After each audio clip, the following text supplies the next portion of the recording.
കാസർഗോഡുണ്ടായ രസകരമായ ഒരു അനുഭവത്തെക്കുറിച്ചാണ്. കാസർഗോഡ് മേൽപ്പറമ്പ് സ്വദേശി ഫസൽ എഫാർ, അദ്ദേഹത്തിന്റെ ഭാര്യ ഫാത്തിമ കാസർഗോഡ് പഴയ സ്റ്റാൻഡിന് അടുത്തുള്ള സിറ്റി ബുക്സ് എന്ന ഒരു സ്ഥാപനത്തിൽ നിന്ന് കുറച്ച് ഇതുപോലുള്ള പോസ്റ്റൽ കവർ വാങ്ങി. വീട്ടിലെത്തി ഈ കവർ തുറന്നു നോക്കുമ്പോൾ ഈ കവറിലുടനീളം 10 രൂപയുടെ നോട്ടുകളായിരുന്നു. 50 കവറാണ് വാങ്ങിയത്. ഈ 50 കവറിലും 10 രൂപയുടെ നോട്ടുകളായിരുന്നു. കഴിഞ്ഞ ശനിയാഴ്ചയാണ് ഈ സംഭവം ഉണ്ടാവുന്നത്. അദ്ദേഹം ഇന്ന് ഇവിടെ എത്തി ഈ സംഭവങ്ങളെക്കുറിച്ച്, ഈ എങ്ങനെയാണ് ഈ രൂപ വന്നത് എന്നതിനെക്കുറിച്ചൊക്കെ ഒരു അന്വേഷണം നടത്തി. അപ്പോഴാണ് നമുക്ക് ഇതിന്റെ സത്യാവസ്ഥ മനസ്സിലായത്. ഫസൽ എഫാർ നമ്മൾക്കൊപ്പം ചേരുകയാണ്. ചേട്ടത് എന്താണ് സംഭവിച്ചത്? ഇത് നമ്മൾ നോമ്പിൻ്റെ ആവശ്യത്തിന് വേണ്ടിയിട്ട് എൻ്റെ വൈഫ് ഇവിടെ നിന്ന് ഒരു 50 കവർ വാങ്ങിയതാണ്. ഈ 50 കവർ വാങ്ങിയിട്ട് ഞാൻ വീട്ടിൽ നിന്ന് ഇത് ഉപയോഗിക്കാൻ വേണ്ടിയിട്ട് കഴിഞ്ഞ ദിവസം എടുത്തപ്പോൾ എല്ലാ നോട്ടിലും 10 രൂപേൻ്റെ നല്ല പടക്കുന്ന നോട്ട് കാണുന്നുണ്ട്.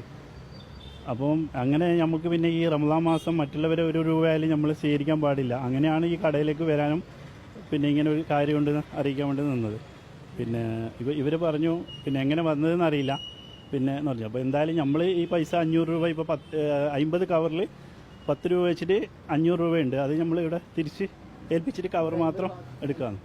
ഇവിടെ വന്നിട്ട് നിങ്ങൾ അന്വേഷിച്ചപ്പോഴേ ഈ എന്താണ് മനസ്സിലായതെന്ന്? ഇവിടെ അന്വേഷിച്ചപ്പോൾ മനസ്സിലായത് വേറൊരു 50 കെട്ട് എടുത്തപ്പോൾ അതിൻ്റെ അകത്തും ഇതേപോലെ 10 രൂപേൻ്റെ നോട്ടുണ്ട്.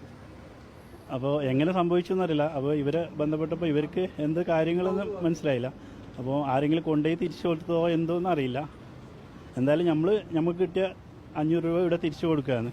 കവർ മാത്രം എടുത്തു പോവാണ്. അദ്ദേഹത്തിന്റെ സുഹൃത്തുക്കളുമുണ്ട്. ചേട്ടന് ഇതൊരു അത്ഭുതമായി തോന്നിയോ? അത്ഭുതം തന്നെയല്ലേ ഇത്. കാരണം ഞങ്ങൾ വന്ന് അന്വേഷിക്കുമ്പോഴേക്കും വീണ്ടും 50ന്റെ ഒരു കെട്ടെടുക്കുമ്പോൾ അതിലും ഉണ്ട്, അതിലും ക്യാഷ് തന്നെ.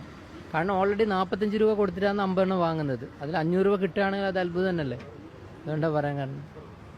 എന്തായാലും ഇങ്ങനെ ഒരു സംഭവം ഉണ്ടായപ്പോൾ ഈ പണം ഈ കവറിൽ നിന്ന് കിട്ടിയപ്പോൾ ഒരു പോലീസ് ഉദ്യോഗസ്ഥ മുഖേനയാണ് ആദ്യം നമ്മളെ ബന്ധപ്പെടുന്നത്. പിന്നീട് അദ്ദേഹം ഇവിടെ എത്തി അന്വേഷിക്കുകയായിരുന്നു. ഇതിന്റെ സത്യാവസ്ഥ എന്താണെന്ന് അന്വേഷിക്കുകയായിരുന്നു. കൗതുകം തോന്നി. ഒപ്പം ആ പണം അദ്ദേഹം ഈ ഷോപ്പിൽ തന്നെ തിരിച്ചേൽപ്പിച്ചിട്ടുണ്ട്.